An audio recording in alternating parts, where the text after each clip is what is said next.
As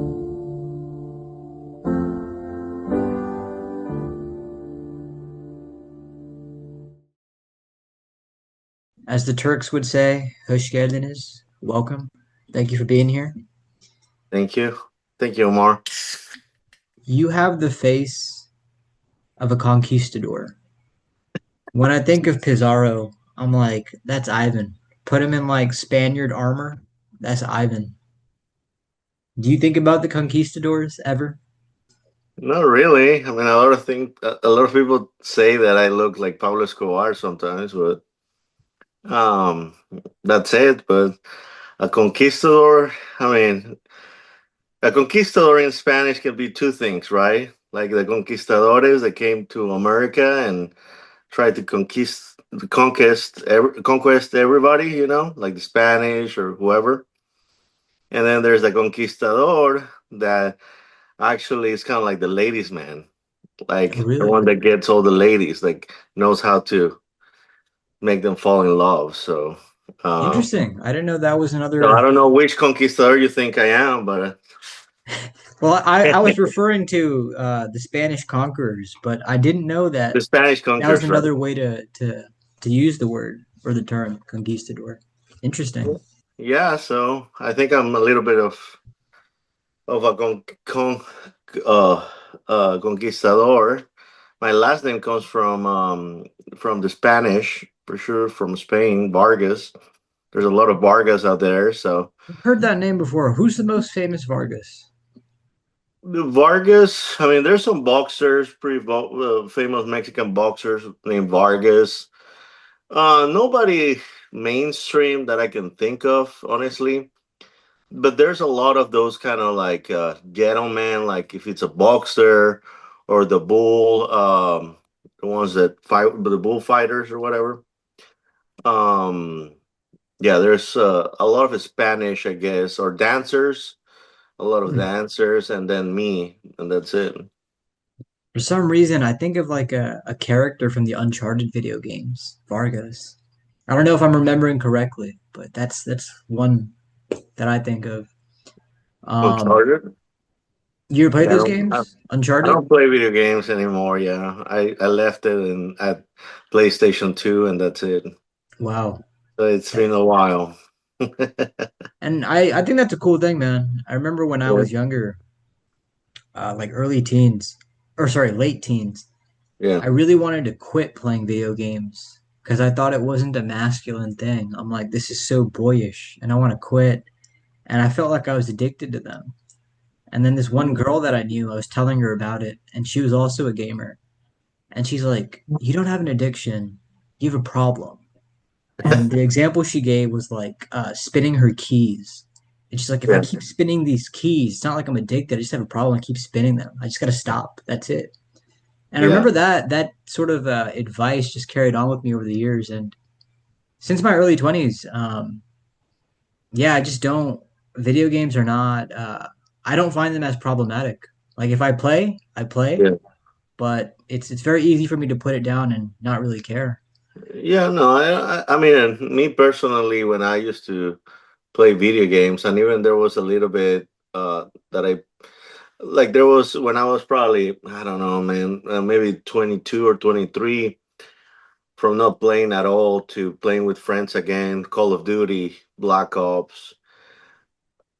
I loved it. It was the only way for me to connect with friends from other parts of the world. They all have the same video game, and we'll spend like a good hour or two playing them. And I got really good at it. And the only way for you to get good at it, you got to play a lot.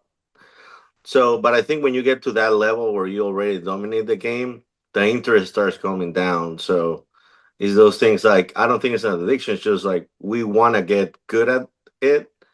And then, for sure, it will take a lot of your time and concentration. But now, if you cannot not play a day, or you go crazy if you don't play at all, yeah, I think that could be a problem.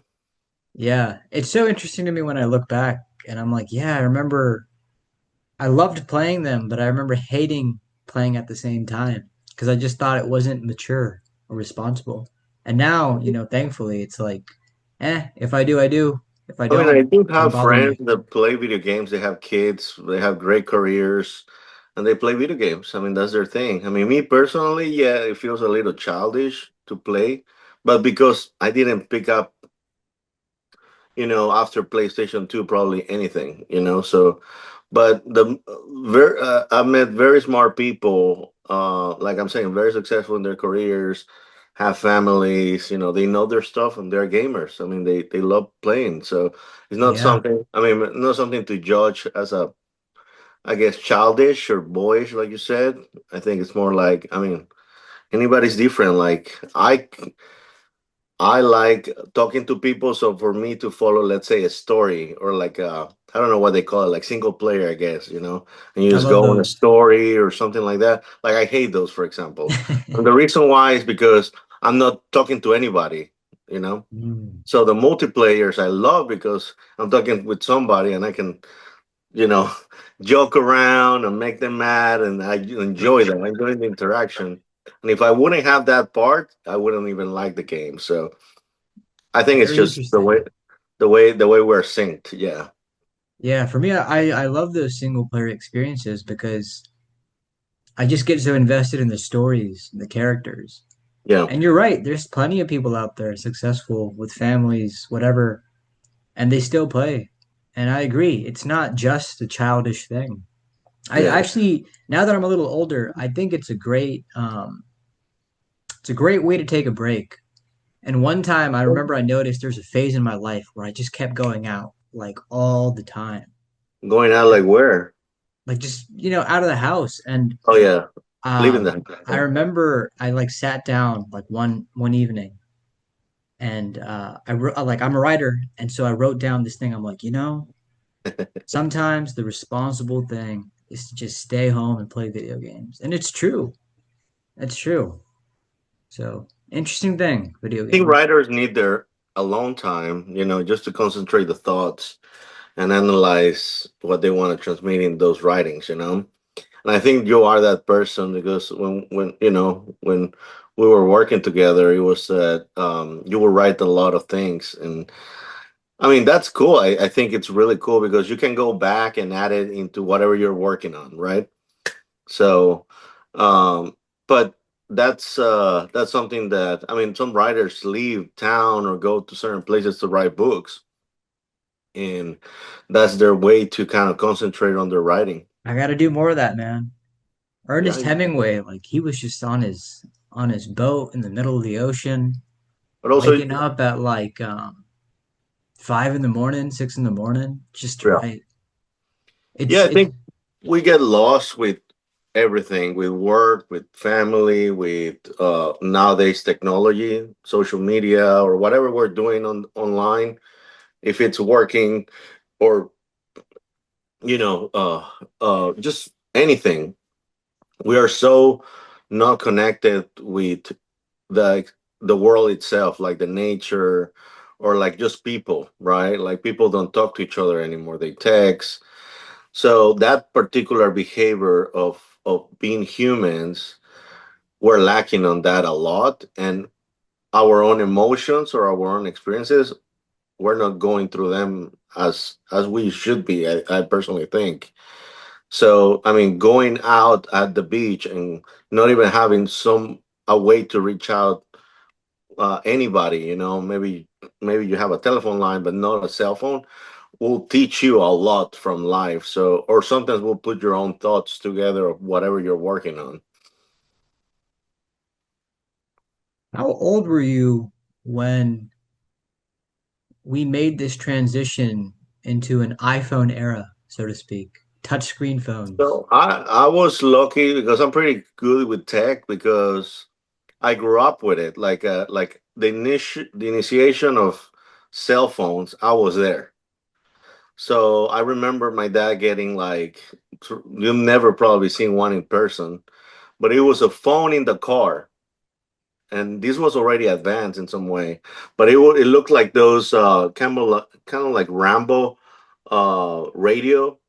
Um, you don't know what's Rambo, but I know what Rambo is. Yeah. okay, you know. Yeah. So one of those kind of big military phones with the big antenna.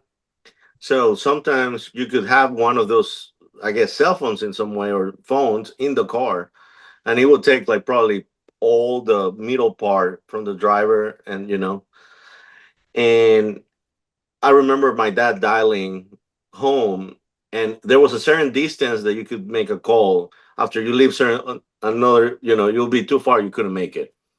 And I remember seeing, I was like, "Oh my god, we're calling from the car." It was like a whole deal. And then, of course, cell phones start showing up. I'm from Ecuador, so over there was Nokia, a big brand. So all the Nokias that you can think of, the one with the flip that you can talk with that little flip, and then you had to lift up the antenna. And imagine all the flip phones, all the button phones. I experienced them. I remember the first phone with a screen that had color, and I was probably maybe 15 or 16 when it was a Motorola, the flip Motorola. I don't know if you've ever seen it. Yeah. And then now I deal with the latest iPhone. So man, it's been crazy. The things that we can do from a phone. Do you miss the world Oh yeah. before 2010? Well, 2010 is still late, but yes, I miss the world. Not well, 2010 was a lot of technology. We were already dealing with social media 2010. So you already have I guess what would MySpace. what would that cutoff be for you? What is that year where I you think missed the world 2000, I before? think 2000 was a big deal for companies to become more technological because it was the new millennium. You probably weren't alive when that happened, but That's my birth year. oh, that's your okay. So, but what I'm saying is like you get what I mean. Like you never really saw like the Yeah. act or TV or everybody was pitching the new era, like the new millennium, and technology was a big deal. So everybody wanted to be technological. You're talking from food, from anything that you can think of. Everything was the millennium, the future, right? So in that aspect, I think before that there was a, a lot of people were true to their craft. It wasn't just marketing. It was if you are a musician, you're not doing it for the money. You're doing it because you wanted to be a musician. People, I mean, some way I think like people were making money, whatever career they were trying to do. So things were a little more human, like a salesperson had to go and knock on doors or call people, businesses on the phone. Um, yeah, man. I mean, a lot of things that you wanted to catch up was in person, like a concert, or like if you wanted to listen to music, you had to go to the store and buy the CD. So it was a lot of that, and you value a lot of things. So before you would value a music album that will come in a CD, those 12 songs or whatever it was, you will wait for it and you'll have to really listen and you'll replay that CD all over. And people that couldn't afford it or couldn't get it, you would lend them or charge them to even lend them the CD. So you get what I mean in terms of value. These days, you just go on iTunes, get the music for whatever subscription you are, or if you buy it, and it's just like sometimes it's like $1. It costs you the song, and then you never go back because you don't value that aspect of going to the store, maybe saving some money, trying to get the CD, playing it with your friends around. It's just a whole different dynamic for sure. So, but I miss a lot of that. Yes. Yeah. It was a random thought I had yesterday, actually, where I was just like Yeah. reflecting on my own childhood. I'm like, those years, 2007, 8, and 9. I liked the world back then. Oh It yeah. was a different time. It felt slower. Yes. But these days, it's like, man, it baffles me how much of our lives are invested on social media. And it's It not is. just me, it's not just you, it's everyone. Yes. Everyone is on there. Yes. It's its own life. We're living like separate lives on social media, quite literally. Everybody. I think we filter what we want to show to the world, right? It's kind of like cleaning your house before somebody shows up.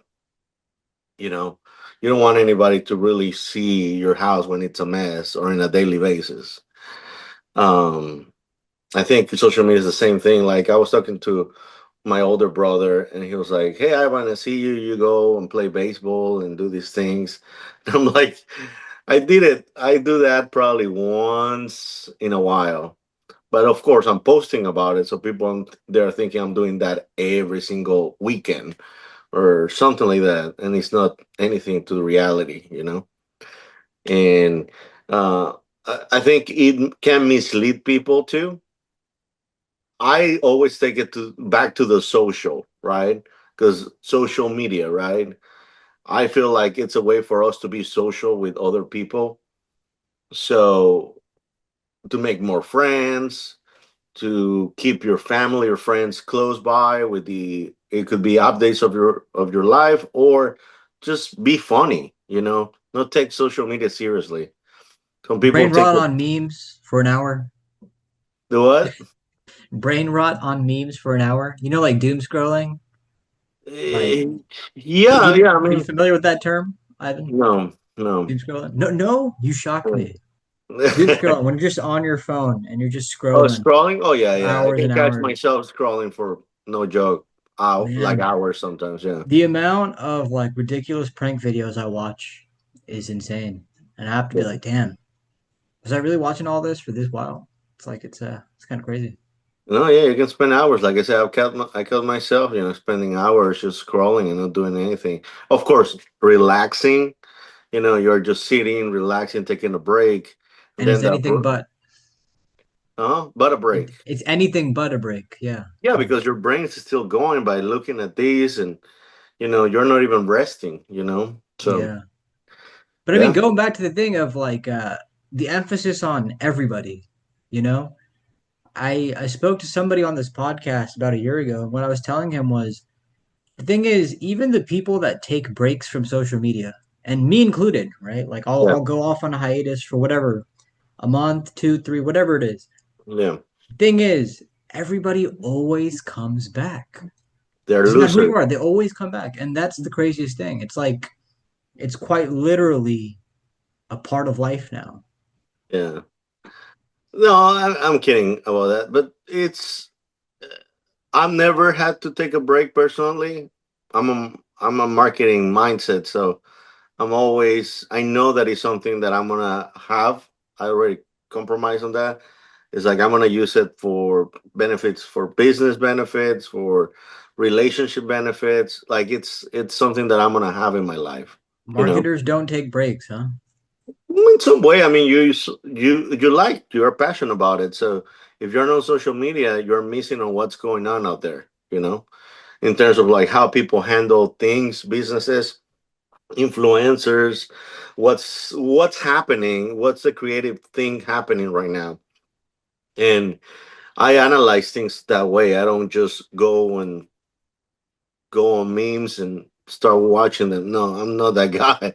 I You go and shock analyze. me. I I feel I mean, like you are that guy. I love funny stuff, but I'm not a social media guy that would like to just laugh at it. I think a lot of things out there are dumb. Honestly, it's just Yeah. like, to me, it's more like I want to analyze the situation. Why when people talk about politics, or there's a topic in the world, and people like the World Cup, for example, how people. What did you think of the World Cup, by the way?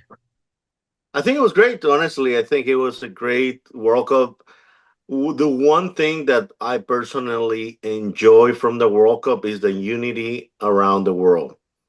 And of course, yeah, you have a country playing against another country and all the drama about like countries going against other countries. But if you know the sport really well, um, that's always going to happen. I mean, rivalries, and it's just part of the game, right? The fun of the game. Some people take it too serious. Some people, don't take it as serious. But at the end of the day, there's so many events. Not even the Olympics do the same thing. That the world gathers together, and we gotta share our cultures. Doesn't matter what. So you see in the stadium, or even like here, like you're watching the game with other people, like with Americans, and the people are from Mexico, or like there's people, a lot of travelers, people from those countries came here to the United States, and a lot of Americans were able to deal with these cultures for the first time.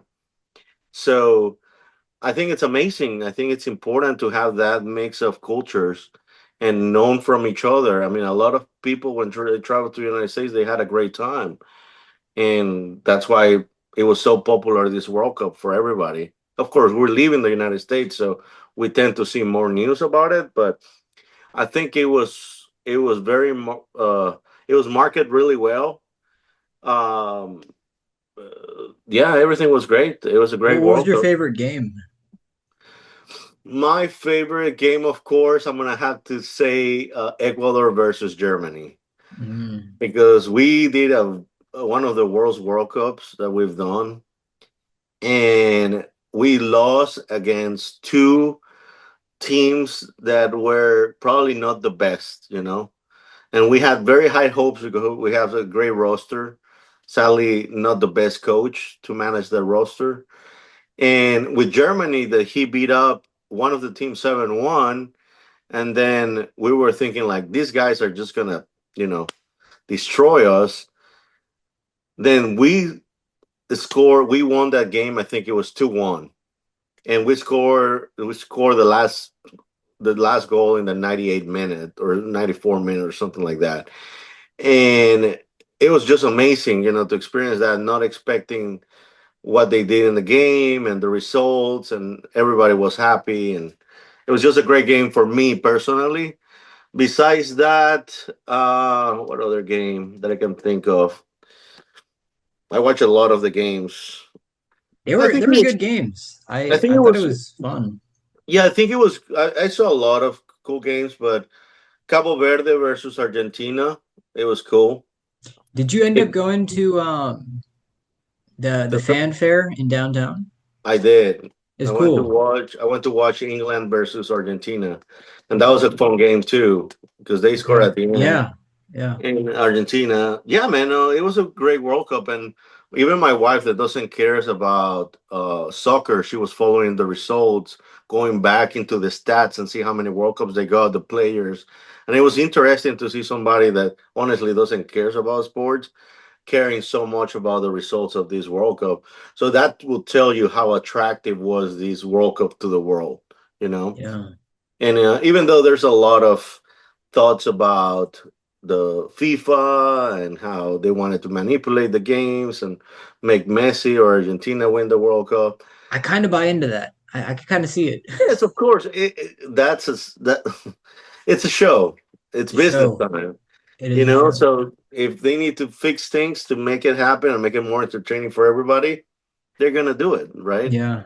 But it's always been that way, since the beginning of everything. So of course, now with social media, we get more of the opinions, the replays, and hey, look at this. That guy wasn't offside, or the ball touched the camera, or something like.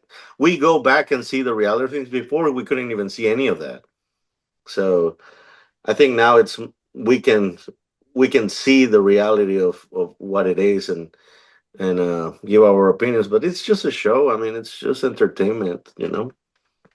Yeah. That's true. It's just a show. It's just entertainment. I Yeah. always think about that thing from Rome, bread and circuses. That's how you distract the masses. Are you familiar with that? Yeah, I think in a movie they say that, right? I'm sure they do. I'm sure they do.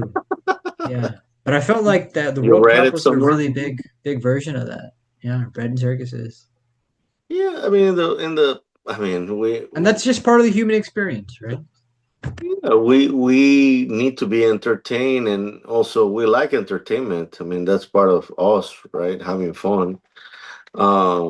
Of course, some people know really well how to manage that and make a business off of that. So, and we buy it. I mean, think about it. I mean, entertainment is one of the most expensive things these days. That's If you want true. to entertain yourself, you want to go to a concert, it's $100 or more. If you Yeah. want to go to on vacation time, you got to pay for a hotel or something like that. And even I think you want to just entertain yourself at a bar.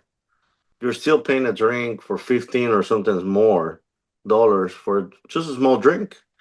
So the the entertainment is expensive overall, And Do you go to the movies often?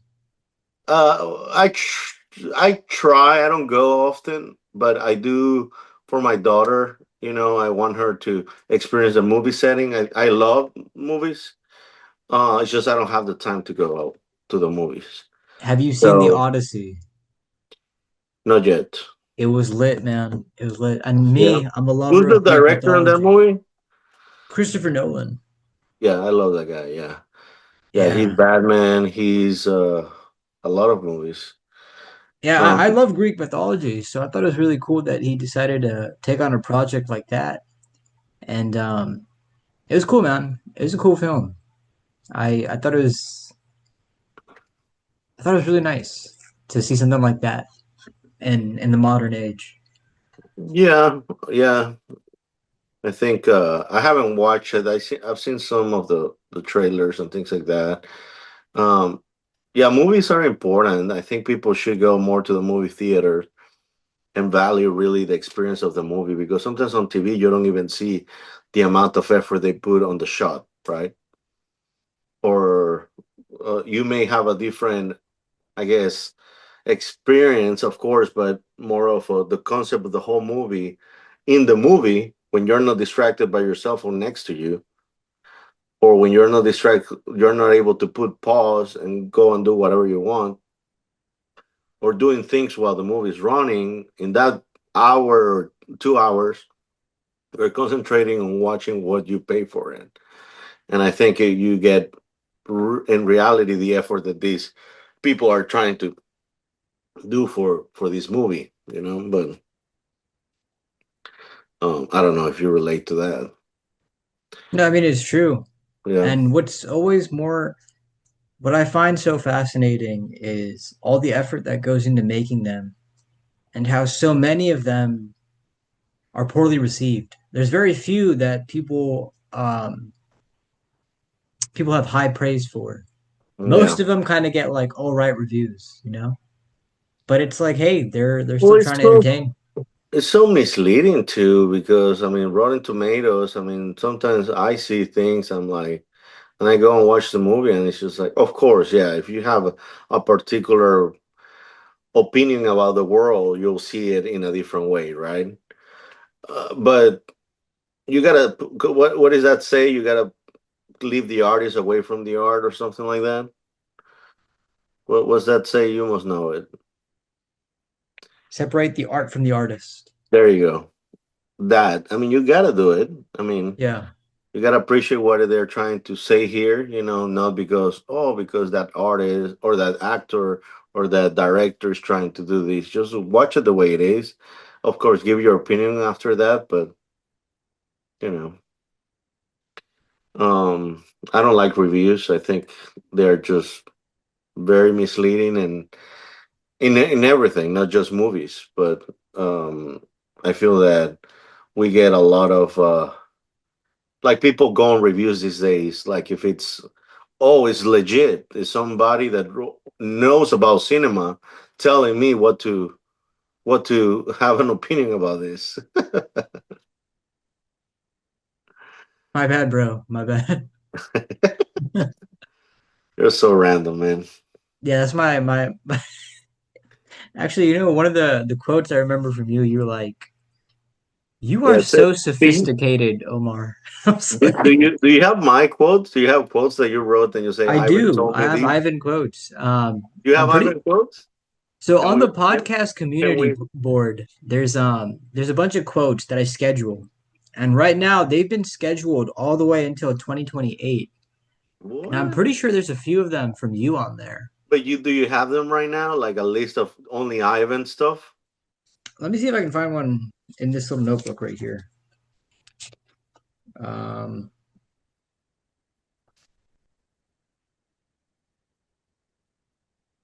Oh, I think it was in the other notebook actually.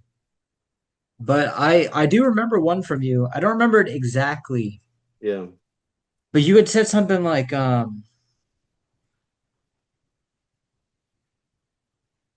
you were talking about how you don't really believe uh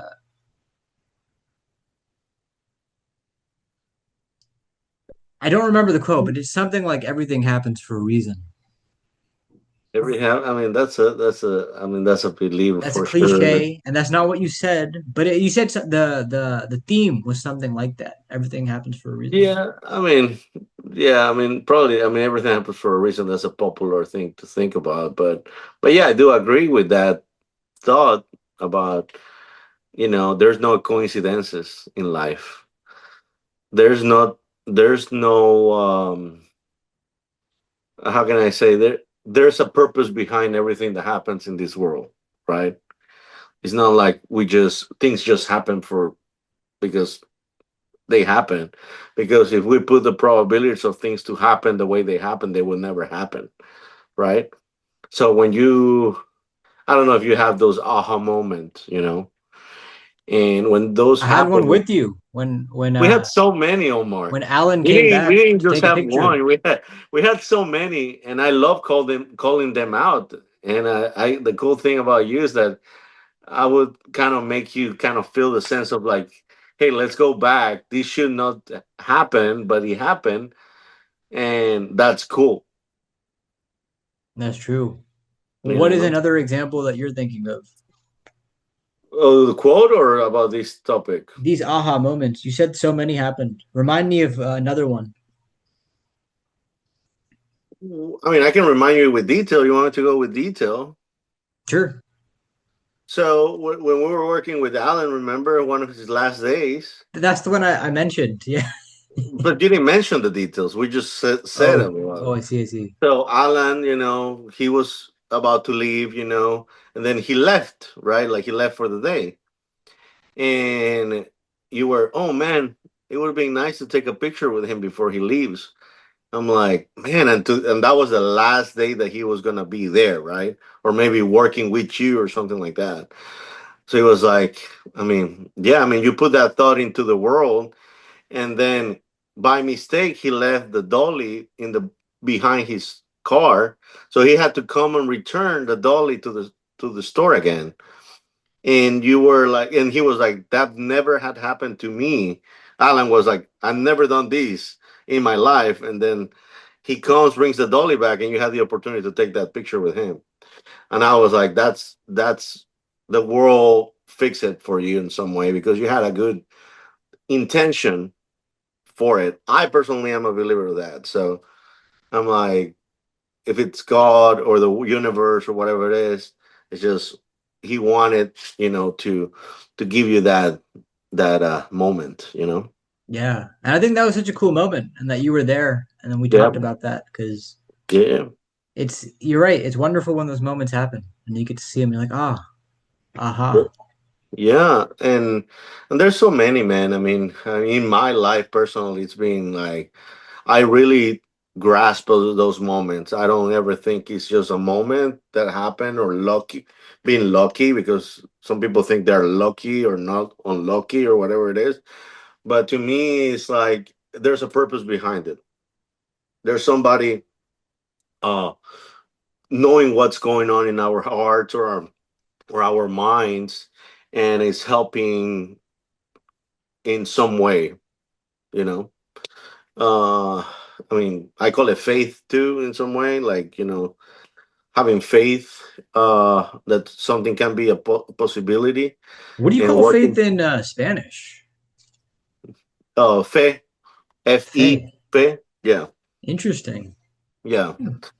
And yeah, no, I mean, I love I love having faith on things, and I'm a believer of God too, so it's just I feel that in some way I'm still understanding a lot about it, but in some way, you gotta have faith to be able to get things rolling, get things done. Of course, we cannot just chill and wait for the world to do it for us, But if we have the intention and it's meant for us, you know, it may happen. Yeah. But if you don't try, you don't know.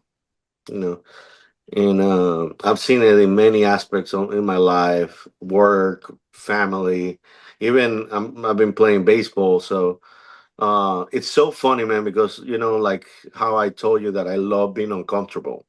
Like I love putting myself in uncomfortable situations because that helps me grow as a human. And when you play baseball, you play certain positions that could be completely different skills. And the last time I was playing with a team against a team in San Antonio, and we didn't have any pitchers for the team. So my friend put me to be the pitcher at first. And I'm like, I love putting myself in uncomfortable situations. So, yes, let's go and do it. And I think I'm very secure of myself. So, when I've been already in so many uncomfortable situations in my life, that when I'm in that situation, it's just like, I'm going to just have fun. And I cannot throw the ball really quick. So I throw it like a little bit soft. And I don't know if you've seen the pictures when they sometimes when they bring somebody. You don't watch baseball, right? No. Yeah, so sometimes they bring somebody from the players, let's say is the shortstop that never pitched in his life, to pitch, and basically instead of sending balls really quick, they just send very slow balls just to keep the game going. It's just a thing, right? So I was just throwing it like very slow for them to create some game, right? Happening. And that took me back in a game that when I was really like I was probably like 10 years old or something. And the coach was like, hey, all the pitchers sucked that day. And I was like, Ivan, go in the mount. And I start just pitching the ball very soft. And when you going from a pitcher that can send it to you really quick to somebody that is just going to be throwing you balls like that, you may have a hard time. It's incredible, but yeah, a lot of the batters have a really bad, a hard time hitting that ball. So that day when I was a kid, I striked out probably 3 or 4 players doing that. It was incredible. It was so funny because they could they could hit a fastball, but they cannot hit just a ball that is super slow to them. So when I was pitching this time in San Antonio, I was just sending those same balls, and I got my first strike in what we call the Sandler community. Um, and I was just feeling like a kid again. I'm like, I never expected to pitch, and I do this thing, and I put myself in that position, and I was even able to strike out one person, and it was decent pitching. But overall, what I'm saying is that it's those incredible moments of life when you put yourself in those situations and you're not scared of failing, and instead of that, it should be a fun experience for you. So, um, so yeah, hopefully that, Thanks for sharing that. That's cool. yeah. And if you don't mind me asking, were you ever scared of approaching your wife before you knew her? Of course, everybody's scared to approach a woman. Yeah, yeah, I think so. I mean, you get nervous. I mean, you wanna, you wanna get them, in some way. You wanna be able to be the conquistador. Be that person. Yeah, I get Do you nervous. But remember how scared, you scared, I became don't know. the conquistador that day? Oh yeah, I remember. Yeah, I remember. Um, yeah, I mean, you don't. I didn't even feel afraid, but you have to have some type of courage to Mhm. go and talk to a girl or go and talk to the person that you think you like. I mean, it's you gotta have some balls, Huevos. some huevos. But yeah, no, I mean, and I think that's the part of being a guy. It's just like, hey, I can do this. Yeah. But yeah, no, I love putting myself in uncomfortable situations. I don't do it anymore in terms of like, you know, dating because I'm married, but in terms of like business or sales or activities, I just love putting myself in things that I know I'm not the best at this. Mm. Yeah, there's going back to the conversation of video games. One of my favorite video games is called God of War, and there's this mission in the game where the main character, first of all, if it's not his business, he doesn't care. He's not going to go deal with it. And he has a son with him, right? So they go into a cave and they see this creature. And the main character, he doesn't care at all. But then he notices that his son gets really scared. He's like, oh my God, that's a soul eater. If that thing kills you, there's no Valhalla, there's no hell. And so the main character, who didn't care at all at first, decides to go in the direction of that monster. And he's like, we're going to go and fight that thing because you're scared. And I always go back and think about that lesson from that video game because it's just so true where it's like those uncomfortable situations, it's important to go towards them because Yeah. in the end you gain something from it. And I think that's what life is about, man. It's just putting yourself in uncomfortable situations, and you learn something, you learn a skill, or you learn something, you become more wise about things, you get more wisdom. I don't know if you've studied wisdom. What's wisdom for you? Is it being smart? Is it being more intelligent? What is wisdom for you?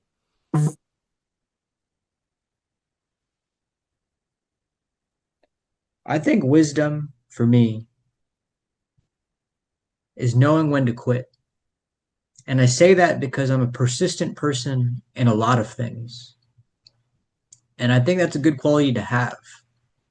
Yeah. But to be wise, I think, requires knowing when to quit something, when to take your cards off a table.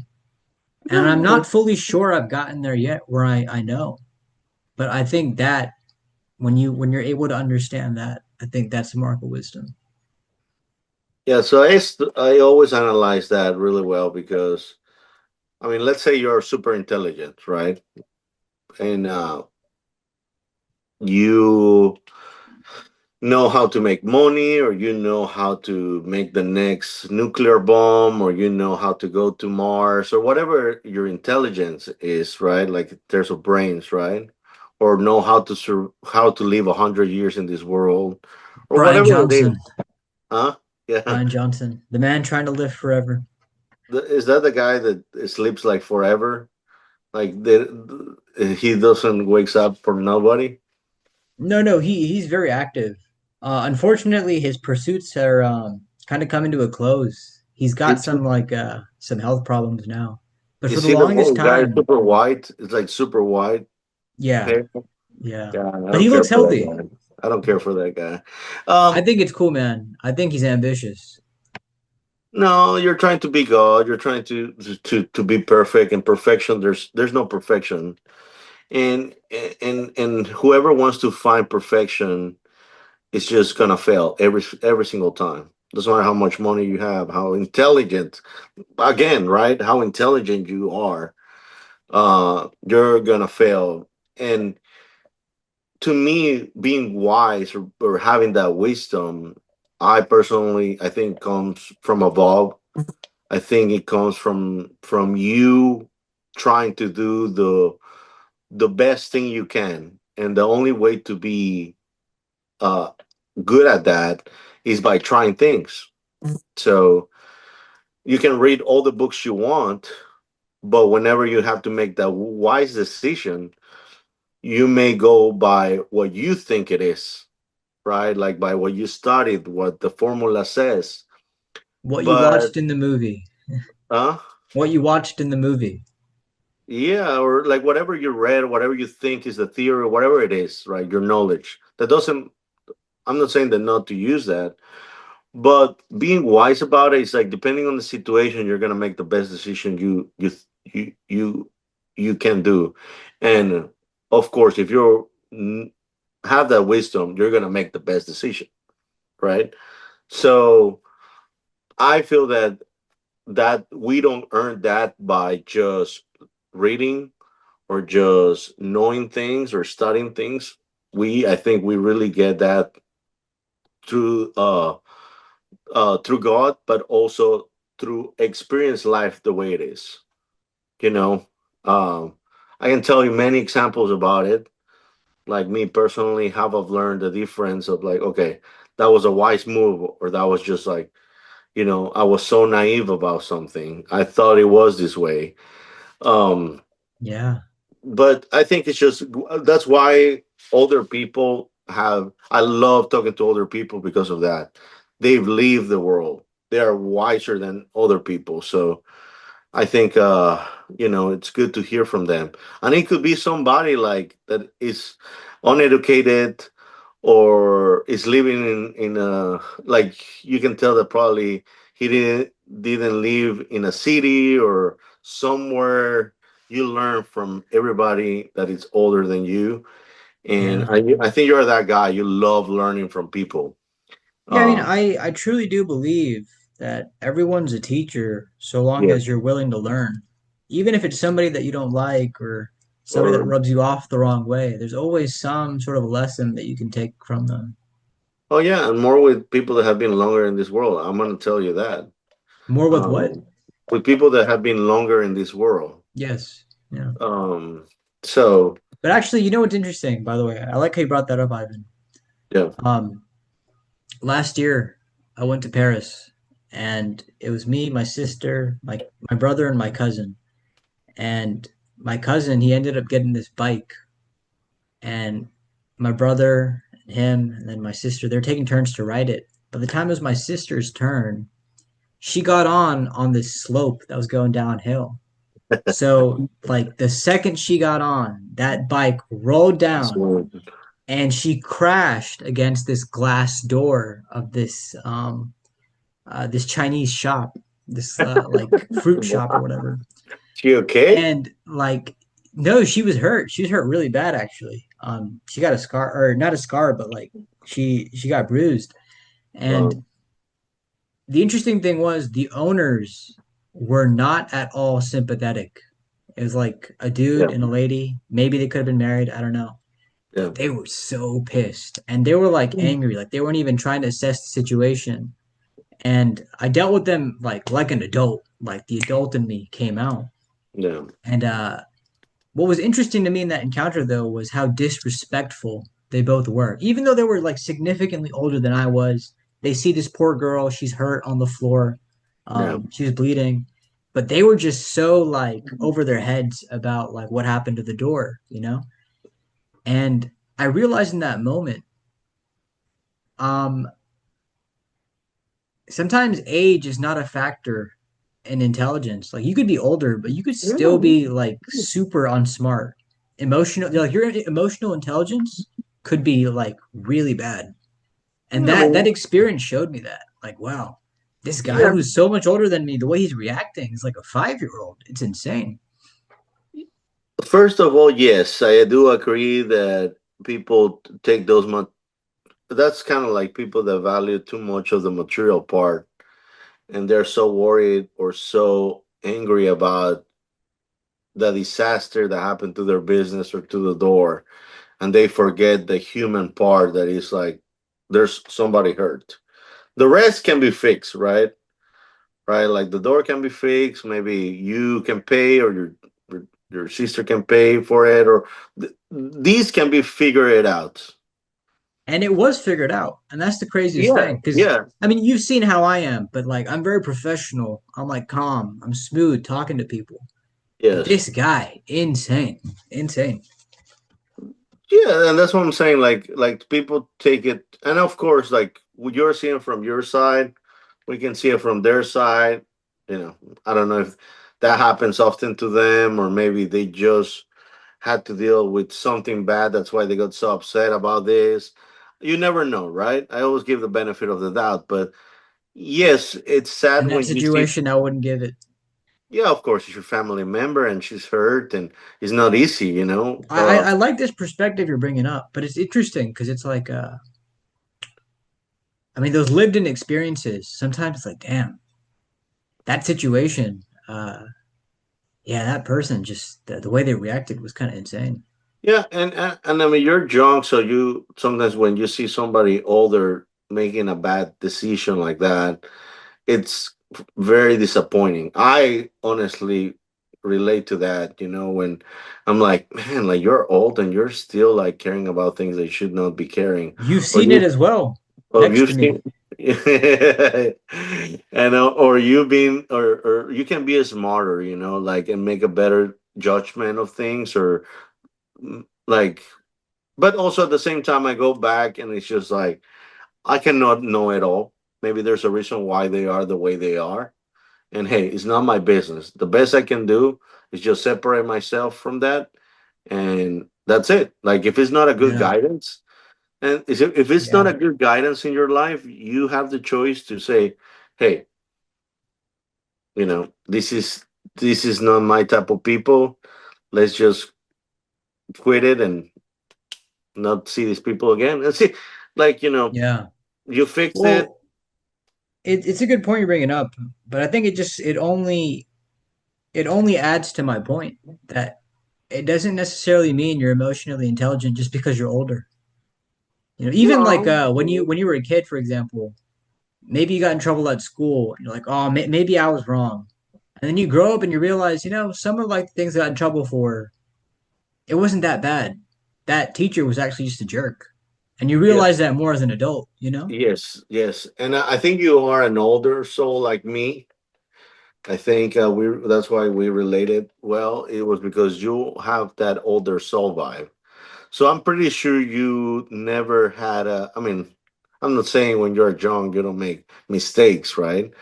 But I don't see you like doing like something what a normal boy of 16, 15 years old would do. I think you are also aware of your actions in some way. And uh like that happens on this, you said teachers, right? So that happened to me too, the same experience, like you can see that there was a teacher that was an asshole or was taking advantage of being older and kind of wanting saying rude things to students and no adult was around, or they didn't get to defend themselves, or they didn't have even the security or the personality yet to really step up and say something.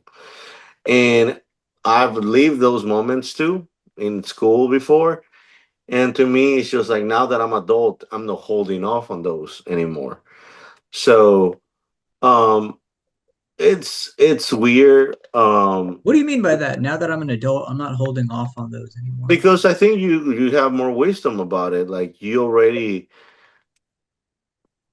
shut up instead of saying something, and that didn't take you to a better place or took the situation to a better place. Or I think when you become an adult, you should have the nerves or los huevos, right, to step up and say what it needs to be said. Um, I feel that not a lot of people do that. Sometimes they stay in that like they don't want confrontation, but assholes need to be told that they're assholes.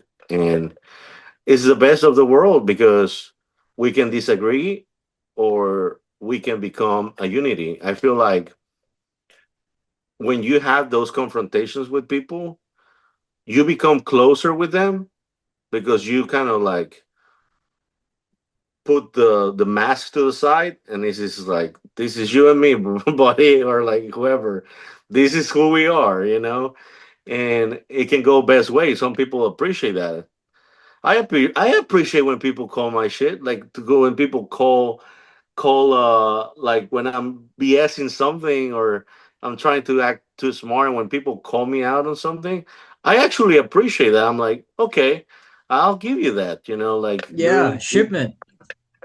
yeah. So but I'm like, okay, okay, cool. Like I think it's funny and I think um it's nice when like I like to sometimes not test people, but sometimes I'll say something just to test Dude, you were their wild. You took the tablet and you're like, "Hey, look at this." And you threw it in the trash and you're like, "This is no. trash." No, it's not. I'm not.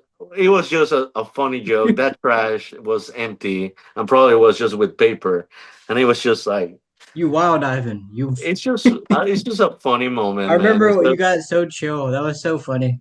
That was so funny. No, it's not.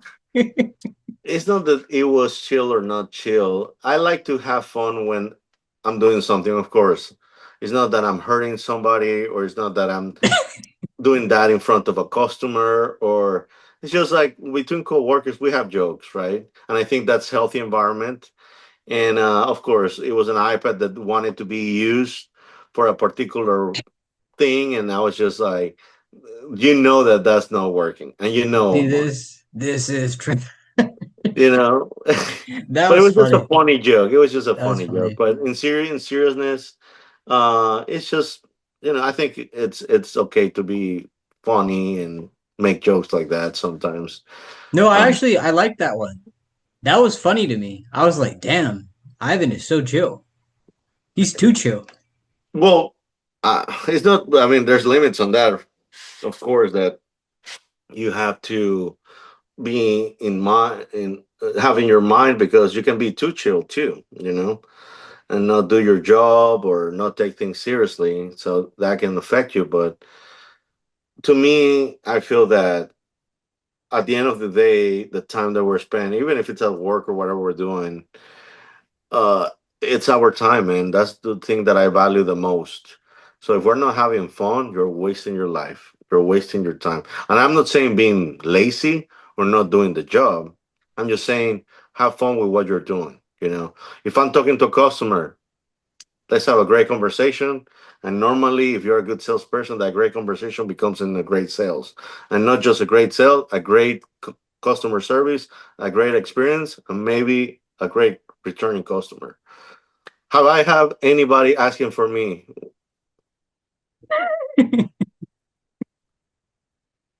Yeah, the your biggest sale, bro. And it Okay, was so so funny. You didn't even remember their names. I I still remember don't their I names. don't remember their Christina names. and Francisco. I still remember their names. Cristina and Francisco, Oh my goodness.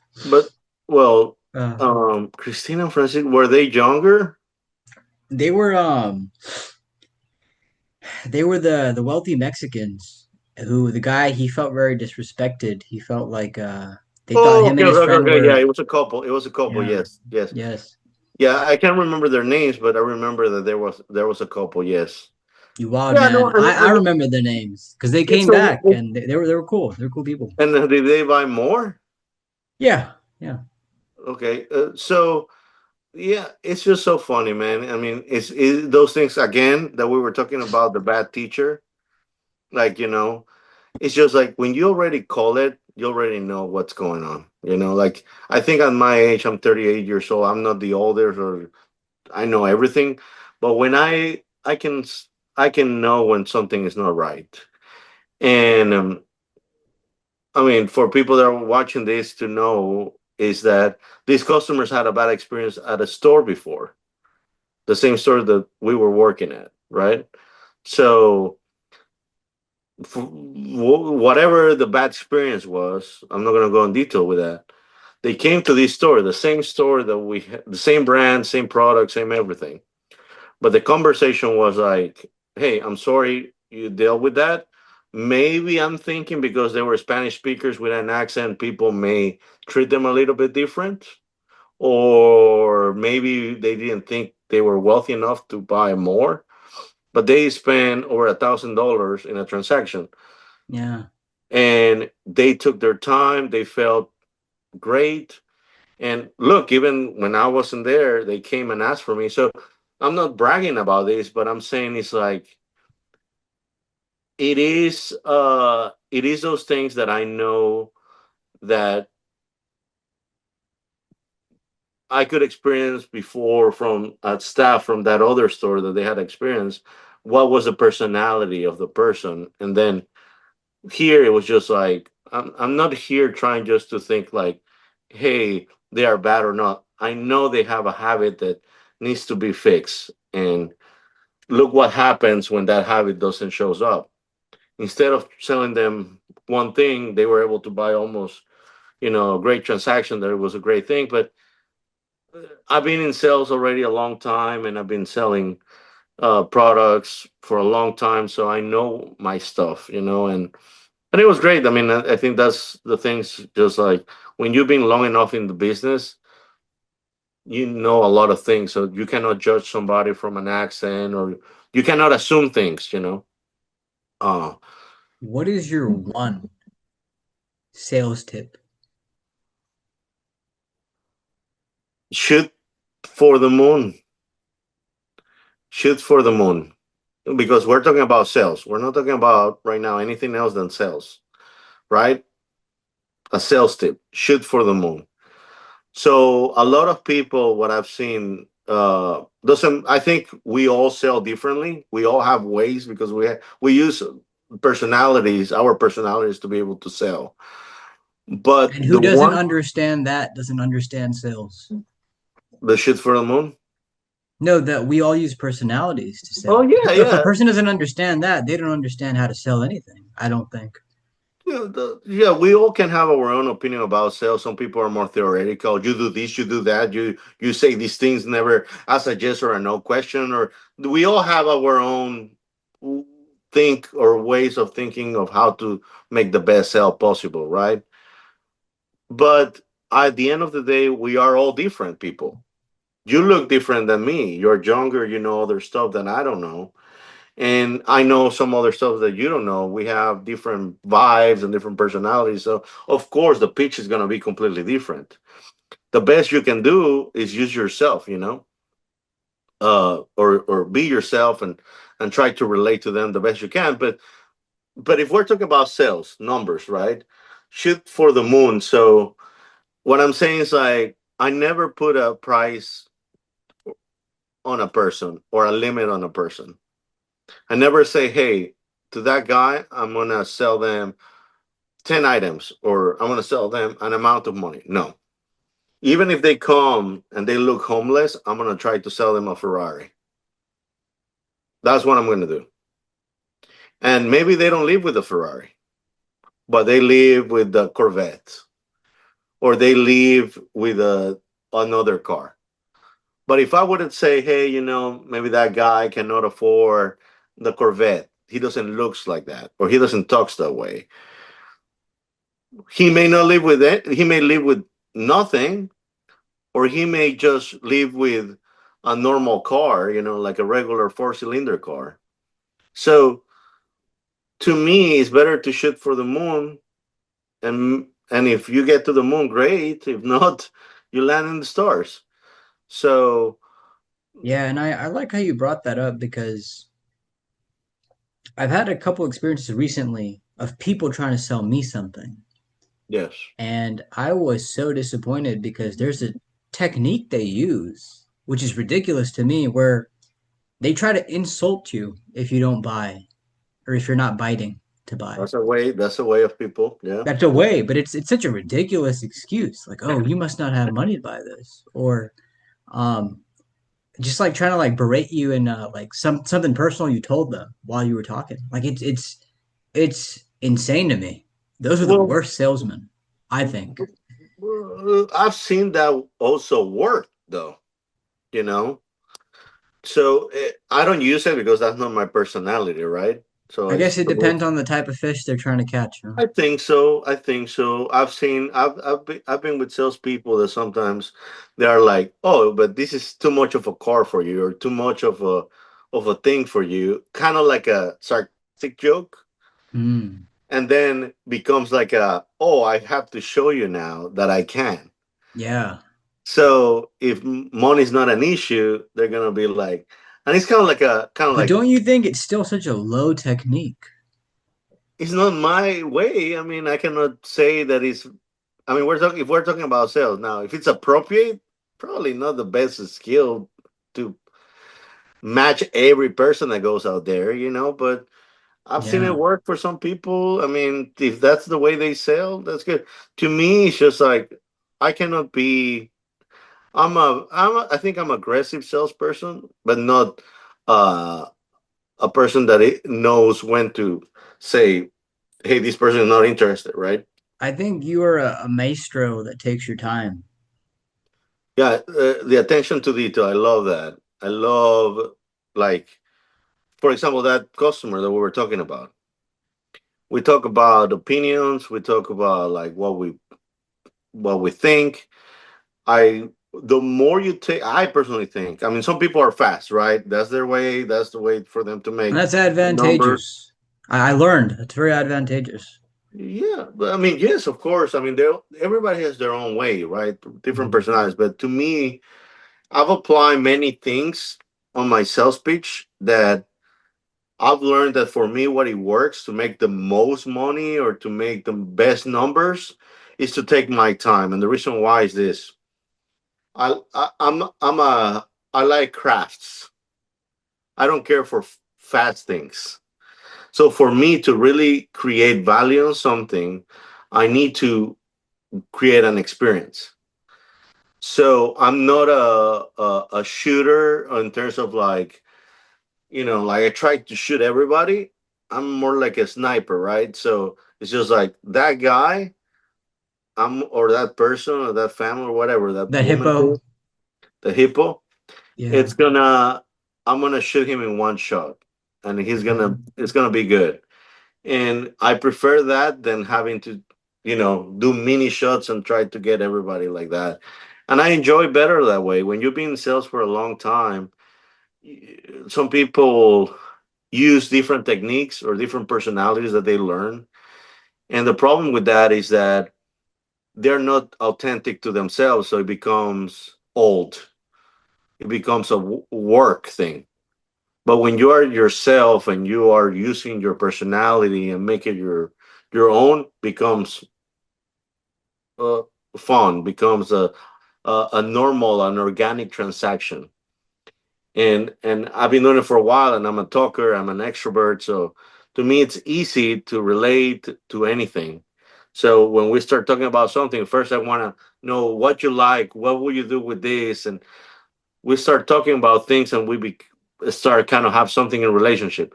I think that's when the customer lowers the guard and says, "Okay, talk to me, sell me Yeah. something, Absolutely. trust you, and then I'll let you know how much I can do or how much you can." Because at the end of the day, I'm a firm believer. The customer, yes, I mean, if you're a salesperson, is going to buy, but I think I'm really good at knowing about, like, okay, this is you're in a store for a reason, right? You came to buy, right? If it's a store, right? Or if you contact somebody, it's because you are interested. So the best I can do right now is give you the best customer service, the best deal, the best everything I can do. Find match the match your need to the offer, and then is your option. You want to buy $10 or you want to buy $10,000 from me. So I'm You gonna try to pick. get you closer to the $10,000. Yeah. But then it's your decision at the end of the day. So if you see value in everything that I said to the whatever you're looking for, we'll meet somewhere in there. Yeah. I don't see the option of not buying. I just see the option of like 10 or 10,000 or where we can be here. Yeah. I used to be very much like you. Um, Yeah. I personalized the experience quite a bit. I took my time, and my numbers were still very high. Yeah. And Alan, though, he emphasized to me, he's like, "You just can't do that, man." And it would kind of bother me when he'd say it a little, Yeah. but he would like it was sort of like his training over time, and he would kept like emphasizing it to me. And he said, Uh, "Look, he's like, why do you need to know about this person's like family and kids and like where they're from and where they're growing?" He's like, "Yeah, those things can help here and there, but you don't yeah. really need to know that with every single person. Yeah. What you Alan need to was do, big. similar to what you were talking about with like the shooting thing, he was like, Yeah. he had this one example where he's like, okay, we're gonna go hunt, you and me, right? Yes. And it's gonna be Actually, I'm forgetting his whole analogy myself, but it was a Yeah, really good hunting analogy. And the point that came across to me was, um, you want to get as much as you can, man. You yes, want to take as many shots as you can and get as much as you can. And it helped me personally. I feel like moving faster, being yes, speedy, it made me more accurate, I think. It helped me in my personal life too, because I used to be this thing where I wasn't sure how to end conversations with people because they usually enjoy talking to me. And I yes. just kind of let them go on and on and on. Like this one time I was at a church and this Jewish lady, she was talking to me for like 2 hours into the parking lot. Yeah. I just don't know how to end this conversation, Robin. I'm just going to let you keep talking. So that experience, though, with Alan taught me how to end these conversations. Just move, do your thing.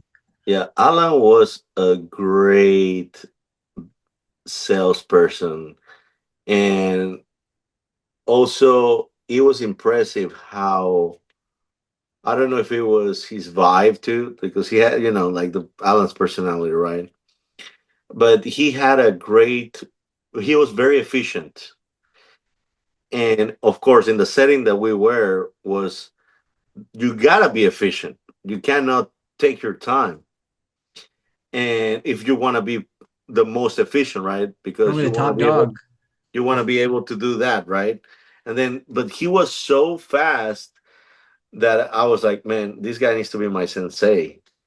I wanna absorb a little bit of this, and of course, I cannot be exactly like that person because I know myself. But I can, again, put myself in that uncomfortable situation and try to apply that and see what I can get from that, because not everything works for everybody, right? And he would emphasize that too, by the way. He's like, look, we all kind of like what you said. We have different Yeah, personalities, different styles.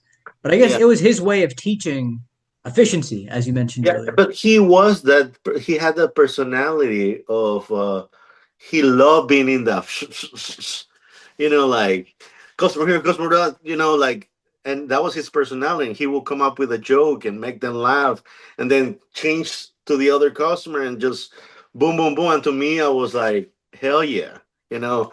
I'm like, I want to learn a little bit of that, not because I haven't experienced it with other people, but I think he was very professional at even doing that. So being fast, efficient, upselling, not being pushy, know where to step out, like he Oh, I think knew. he was a little pushy. I think he was good. He was just good He in that was. He aspect. was. I think I shoot for the moon, man. I mean, you gotta be a little bit pushy, right? Yeah. And And and it's not a bad thing. It's not a it's bad not a thing. bad thing because it was so fast that it's not like he's 30 minutes trying to just.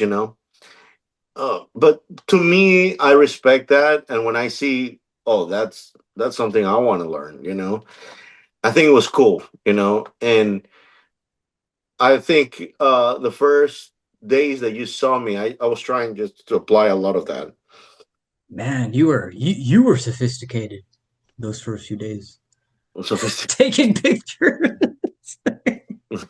Taking pictures, taking pictures, Yeah. taking picture You of what? of like oh this was not done right or something. Or Oh, you were curious like hey is this the right way or something. I remember well, your personality it changed so much like from those first few it's not days. that it changed, but the expectations change. Uh-huh.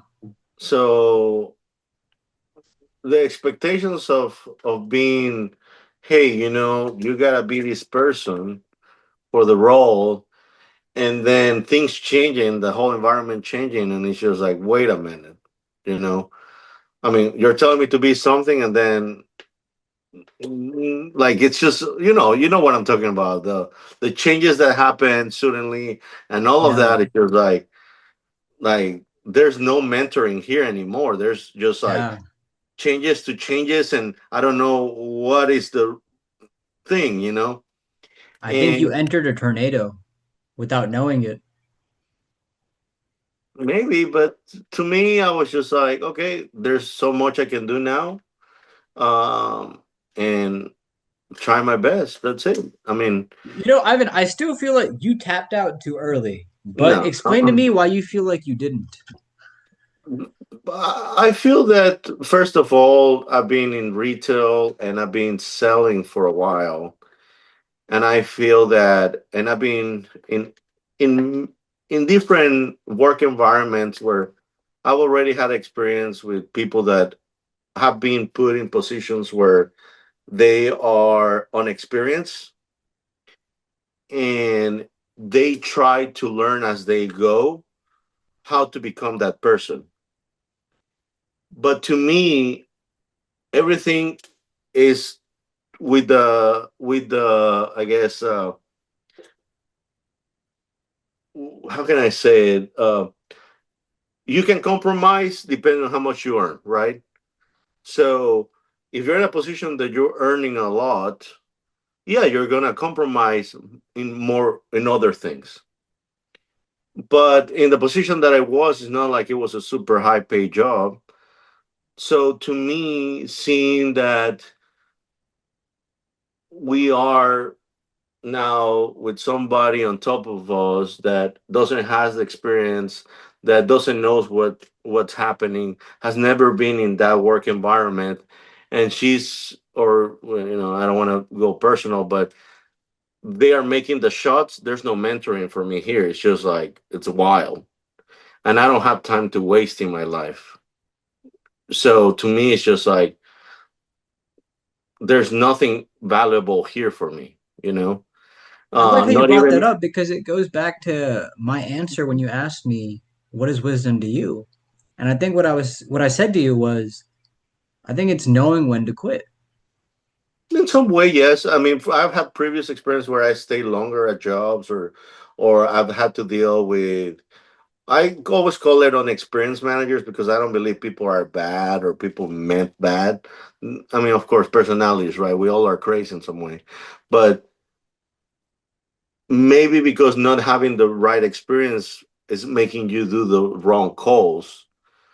I think that's what me personally I've dealt before, and becomes an issue, and you're not winning because you're not making the money that you're supposed to be making. You're wasting your time, and every time for me time is more valuable than money.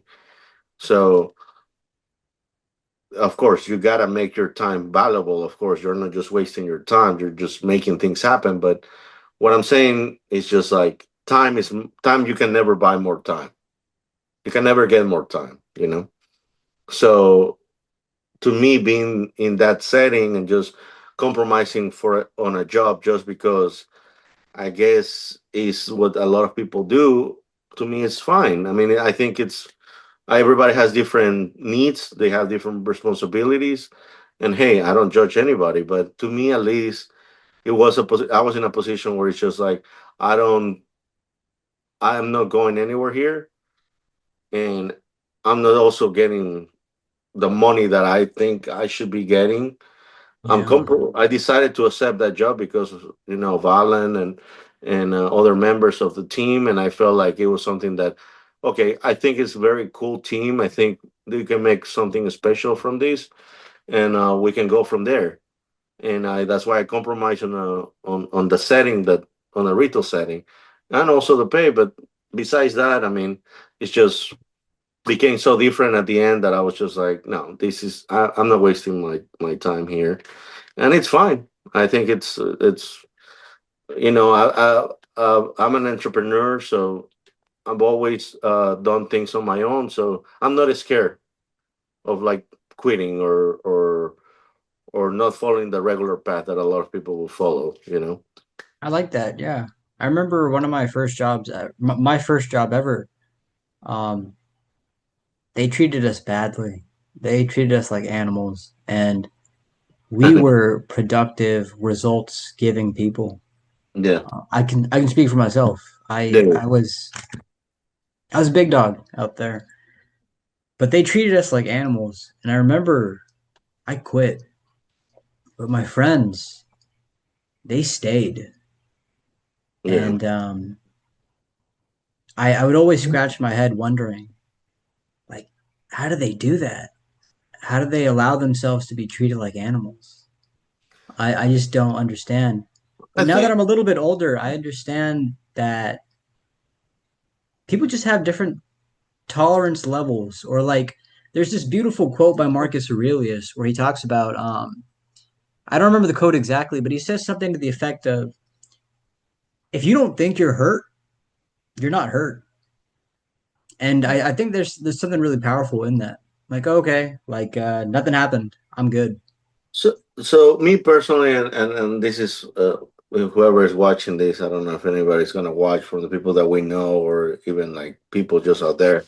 But I I think the personally, president might.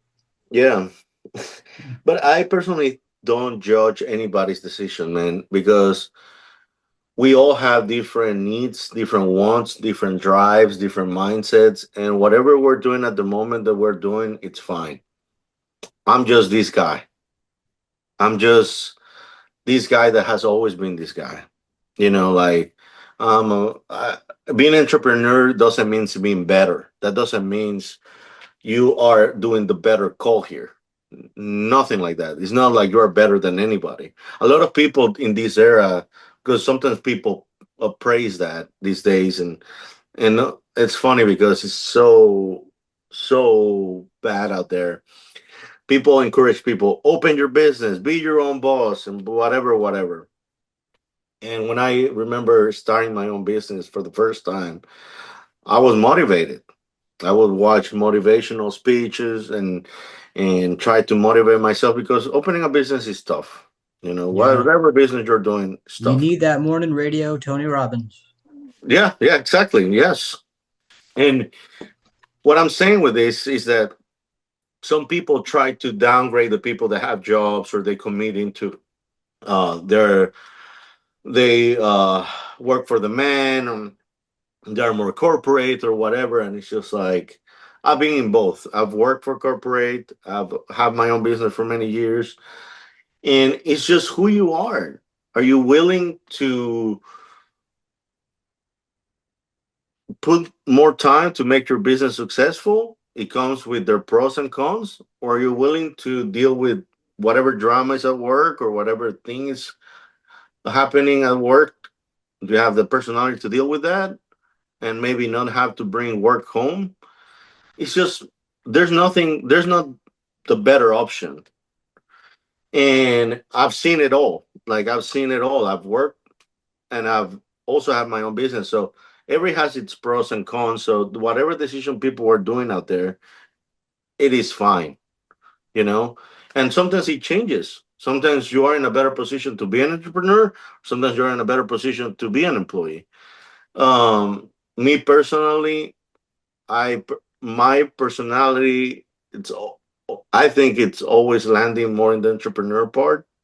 That doesn't mean I cannot be a good employee in some way, but it's just like I really value other things. Like if I'm 9, 10 hours in a place, it better be good, not just on the money side.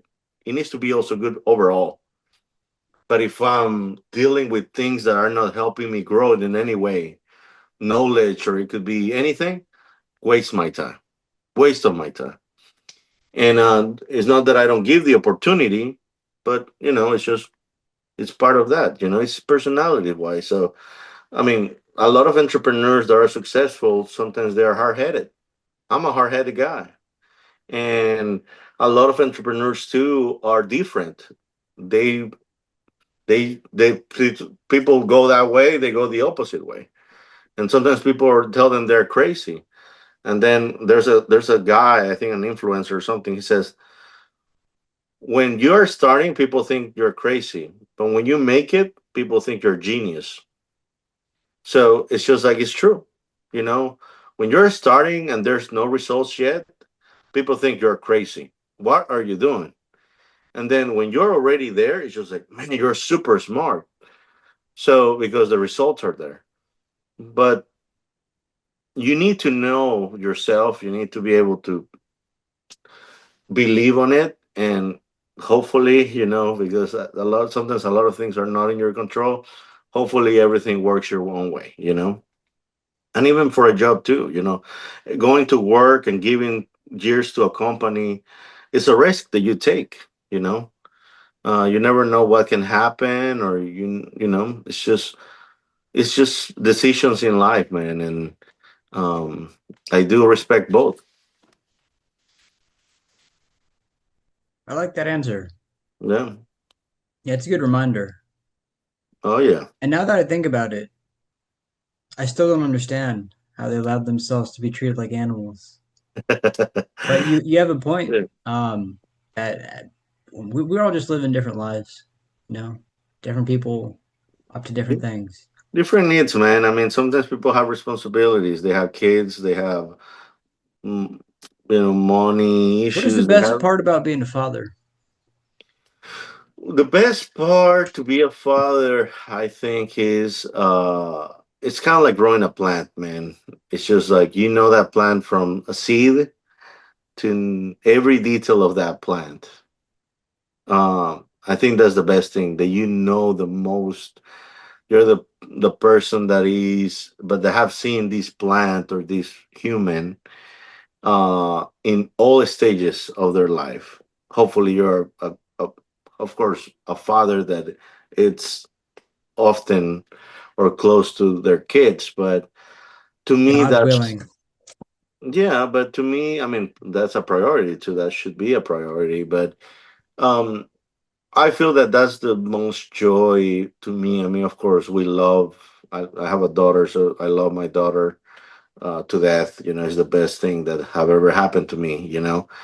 But if I can think of something, what is being a father to me? It's just being able to see somebody that you saw her from a newborn to now, and there's years that I'm gonna see her. Hopefully, of course, because nothing is said. But to me, it's just like every day seeing this plant grow. It's just like it's the most beautiful thing I've ever seen. And I don't know. I mean, it's just very, very human to know somebody like that. Uh, Sometimes you meet people later on in life. That's why family is so important to some people. Because these people in so many aspects, and the more you spend with them, you know them from the beginning till their adulthood sometimes. And when it's your kid, I feel that that's, to me, it becomes a responsibility. But the beauty of results, I think, when you teach them something and they apply it in their lives, or when you have to make them understand something, or it's just your responsibility. You are in control in some way, and hopefully you're making the right calls to give them the best you can, best, I guess, parenthood you can, So um yeah, no, I mean, that's it. I mean, um I like what you said there. The beauty of results. That's yeah, nice. I think every parent, and now I see it with my parents, like seeing them, like their hard work of trying to teach us the best values we could get in everything in life, right? Now that I have a family, I think it's also in some way a relief for them, kind of like, oh, Ivan, it's married, has a kid, you want to make your parents proud, right? But what I'm saying is just like it's those results that you're like, man, that's beautiful, like um seeing my daughter sometimes when she behaves, I think she's a great, great kid. Very talkative, very loving, great, gives the best impressions every time somebody meets her. What's And your I probably favorite habit of your daughter? the best habit. What's your favorite habit that you see in her? I mean, everybody can talk about their kids for a long time. I don't want to be that person today, but I think she's just a jokester. She loves jokes. So having fun even in not the most fun environment, that's her. Even when it's a serious thing, I've seen her, like, it's just like, let's brighten up the day. I'm like, who are you? Because that's an adult thing, right? To do. It's just like, okay, let's think positive here. Or you want to be the parent, and when the kids go like south, it's just like, let's make this better. But she actually comes up with that sometimes when she feels tension, or something got spilled, or something happened. It's just like, puppy, it's okay. I'm like, that's crazy. A 7-year old is calming down the situation. Yeah, she's Pretty very cool. smart. She's very smart. Yeah, yeah. Interesting. Yeah. It's nice to hear you speak about your daughter. Always. Oh, I can Yeah, speak. yeah. I think love is one of those things that's very evident. Um, What is sometimes. love? What is Sometimes love for in you, Omar? What is love? Just say it. You don't have to think about it. no, but I think the things you really love, you try to hide. I mean, that's an opinion, but what to you is love? Like, how you can describe love?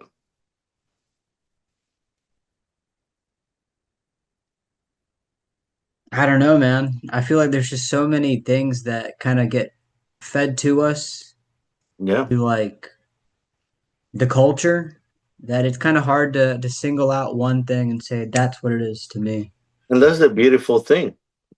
That's the beautiful thing. We all know when we fall in love, when we feel love, when we give love, we have that feeling, but we don't know. I mean, some people will be caring for another, or physically maybe kissing or hugging somebody, but in reality, that's not a good description of love. Love is such a human feel that sometimes you cannot even describe it, but we all feel it. And some people would say, I don't know if it's love, or I don't know what it is, but it is love. It is love. When you hug somebody and you break that person that maybe never hug somebody, and they feel like, oh, like I'm liking this, but I don't know how to express myself, they're feeling love, you know? And it's the rarest thing in the world that we all, in some way, want to feel, and people cannot describe it. I personally don't think anybody can describe love. They'll come up with, I feel it's like this, or, it's not a description what it's love, but we all want love. It's interesting. Last week, I was asking a friend. I asked him, "How do you know your dad loves you?" And he's Hmm. like, "That's a good question." And I forgot his response, but the question I asked him comes back to my mind now, kind of like what Yeah. with this conversation. Let me ask you, Ivan, how do you know your dad loves you, for example?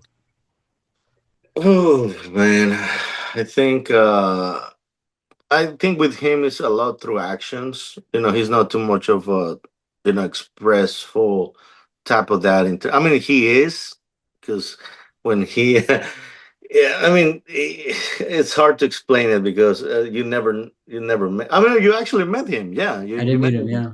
Very reserved man outside of the family. Like in the family, open, will tell you everything, but outside of the family, very reserved.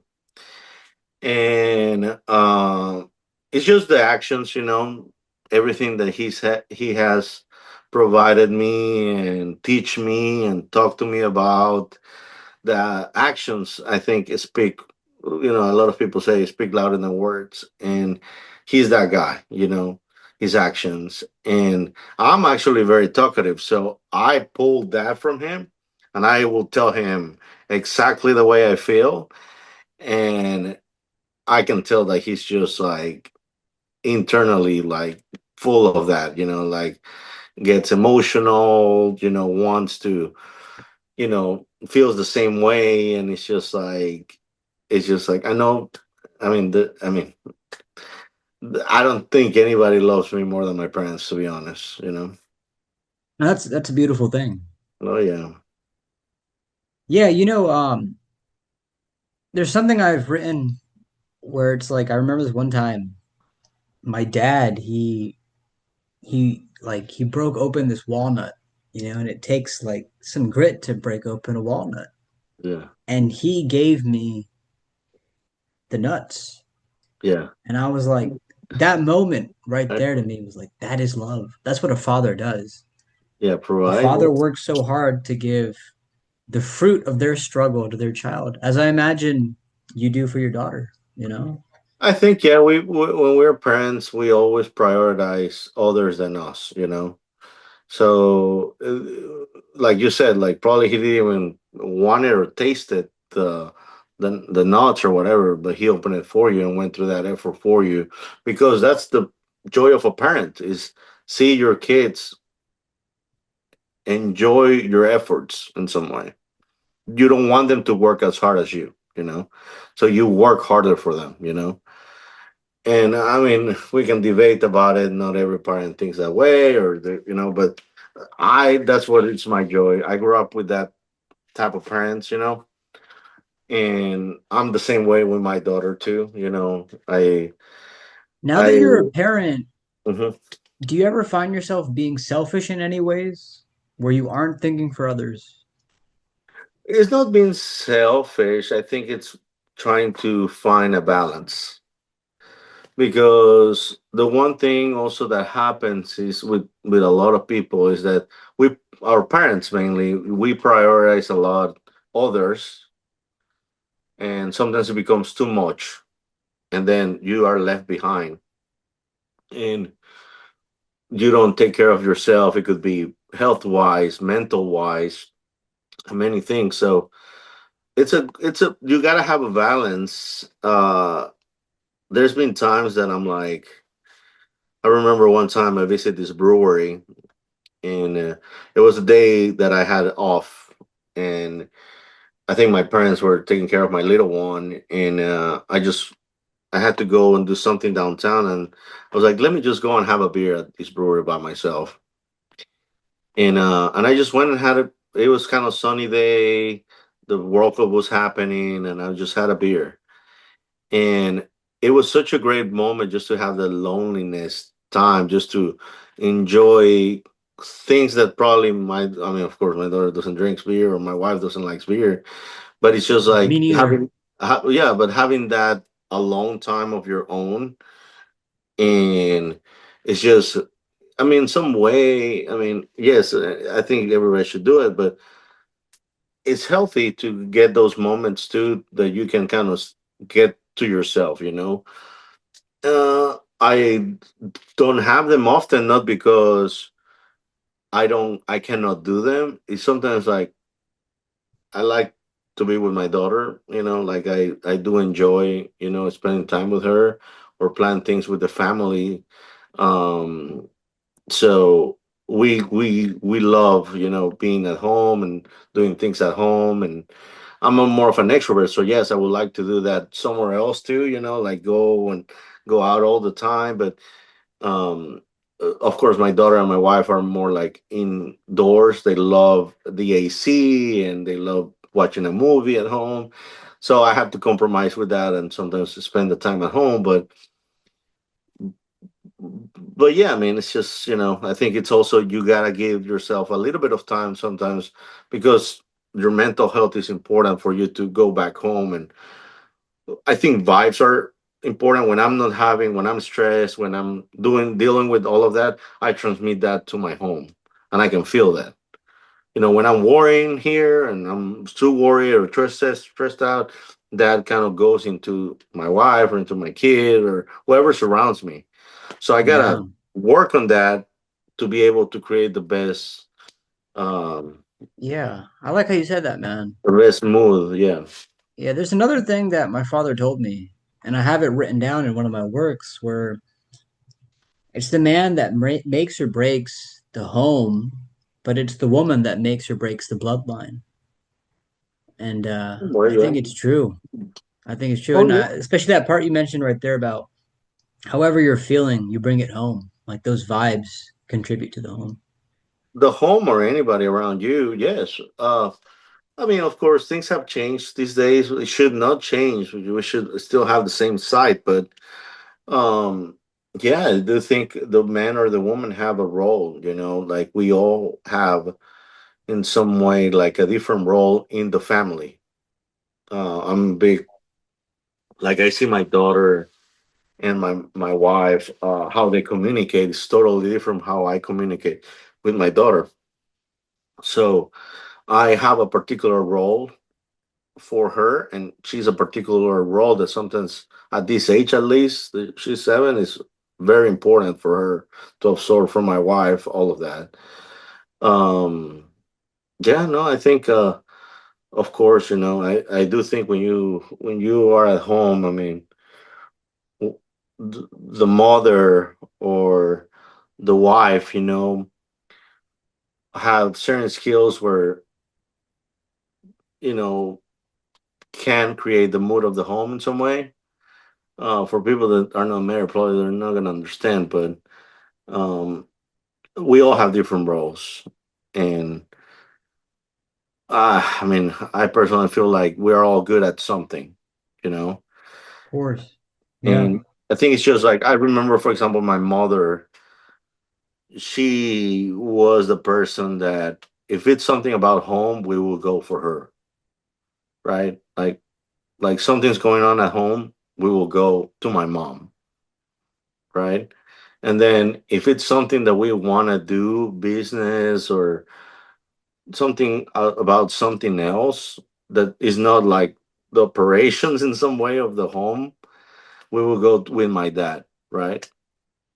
So it's just different, man. Different communications, The Like natural today, human experience. Yeah. yeah, today, for example, my mom, not my mom, my wife was telling me about something about my daughter, and some situation, and then I was coming from work, and I was just like, let me talk to my daughter about it, you know.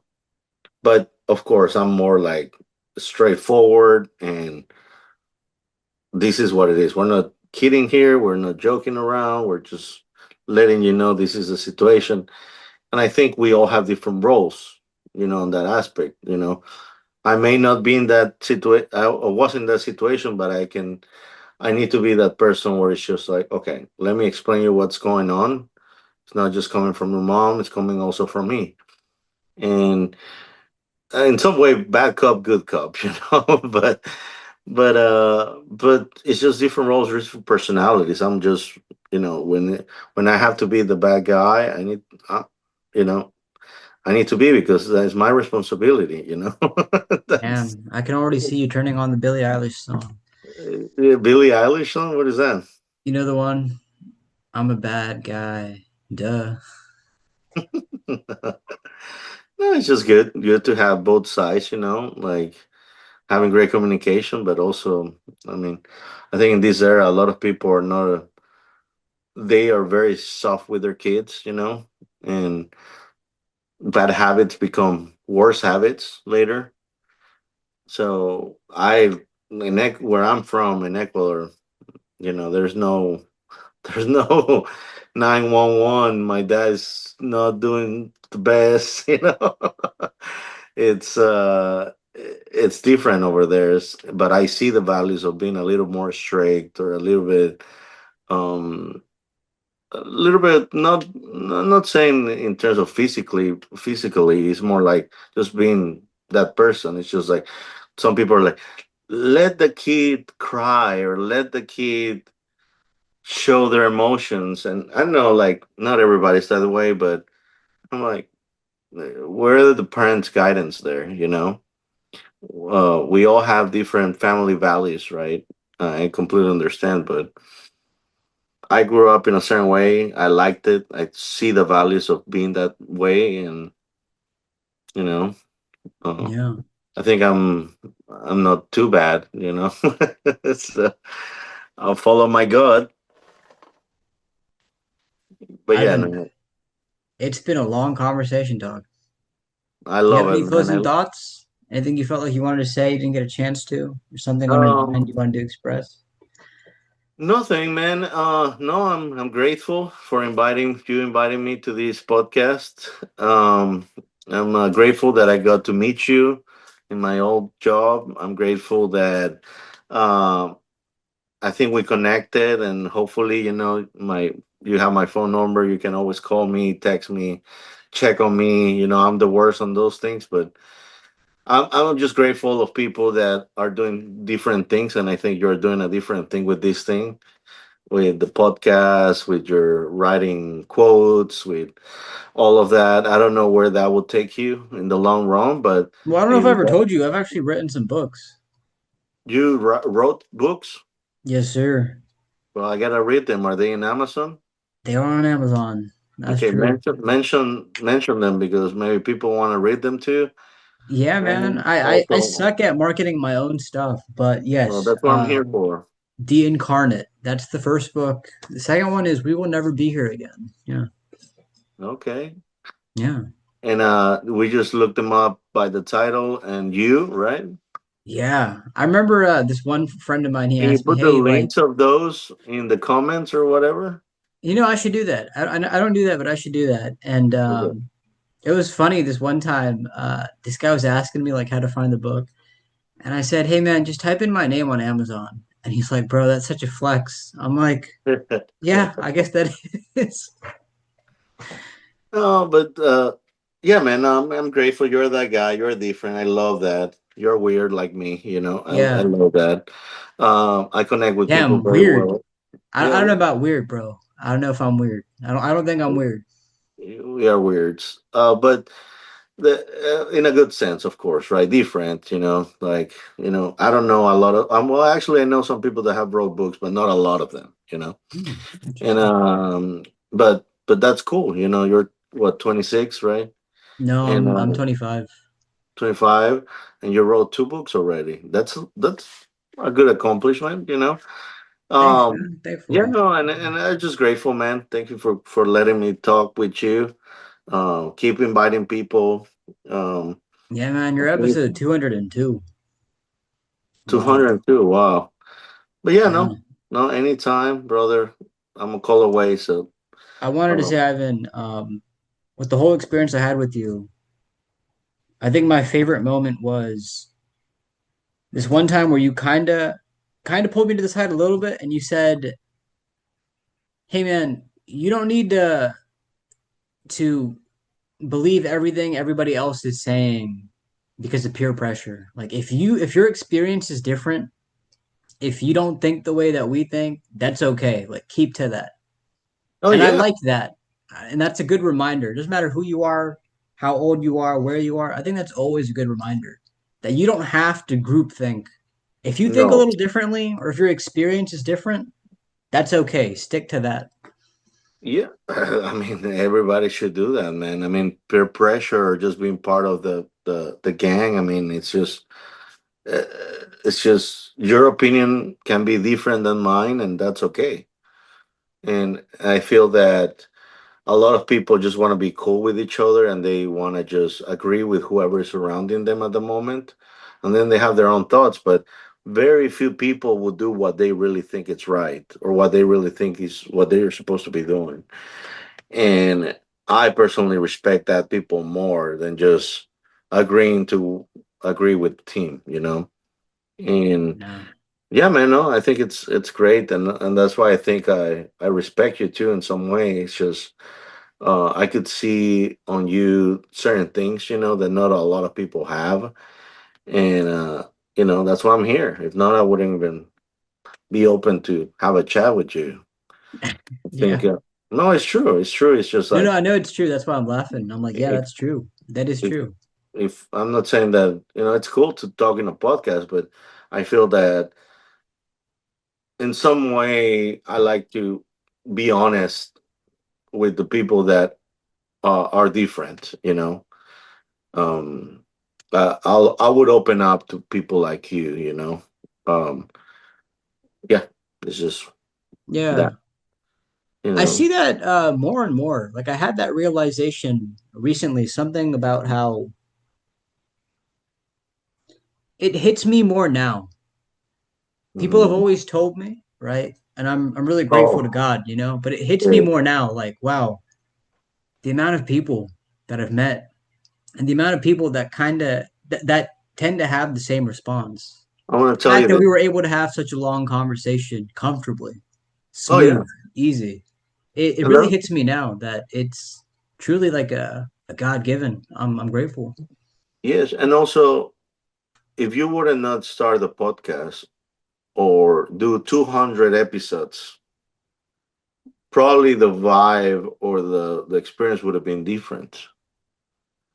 So you open yourself to put the work to create a space where you can do these with people that you know and open up and just talk about life. But what I'm saying is like you are doing that. We all sometimes want to do stuff like that, but we never start a podcast or we never write that book or we never do that thing. But if you're doing it, you experience those moments. You know, you're able to have a one-on-one chat with somebody and have a different perspective or talk about topics that you never were able to talk in the regular basis. So yeah, man, you're doing a good job. Be proud of that, and I'm expecting great results from this podcast. God willing, man. Yeah. But thank you, Ivan. I do appreciate the kind words, man. Thank you, Yeah. brother. No, much Yeah. love to you, to the team, to everybody. Oh, it's just me. Uh, But uh, but yeah, likewise. to the best luck to the producers, to the investors, to the That's also director. me. I'm all that. But yeah, man, anytime, like I said, I'm gonna call away, so feel free Yeah. to let me know. But I appreciate your time for sure. Well, Beans, likewise. Thank you for your time. Take care, sir. Till next Thank time. you, brother. Bye bye.